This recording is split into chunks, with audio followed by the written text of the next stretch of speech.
আজি বনাও বলক তিলৰ সৈতে মাংস। মই যেহেতু ভিডিঅ'বোৰত কৈয়ে থাকোঁ যে মই পুৰণি থলুৱা খাদ্যবোৰ খাই খুবেই ভাল পাওঁ আৰু সেইবোৰ বনায়ো মই খুব ভাল পাওঁ।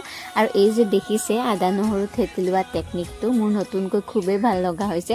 যিসকলে চাগে হোষ্টেল বা ৰুমত থাকে এইটো টেকনিক ব্যৱহাৰ কৰে। আৰু তিল যিহেতু ঘৰত আছিলে মই অকণমান উলিয়াই লৈছোঁ আৰু এইখিনি গৰম কৰি ল'ম। বৰ বেছি নালাগে তিল, কাৰণ বেছিকৈ তিল দিলে আকৌ মাংসখিনি মানে অকণমান তিতা তিতা ভাৱ এটা আহি যায়।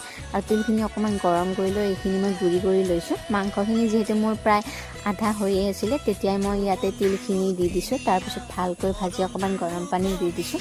আৰু এইটো মোৰ ৰেচিপি বুলি নহয়, সকলোৱে বনাব জানে। তিল আৰু মাংস যিহেতু আমাৰ এটা থলুৱা খাদ্য, খাই খুব মানে ভাল লাগে আৰু তিল খাব লাগে। তিল আমাৰ স্বাস্থ্যৰ কাৰণে খুবেই ভাল। ছাল আৰু চুলি মানে ভাল হোৱাত তিলে যথেষ্ট সহায় কৰে।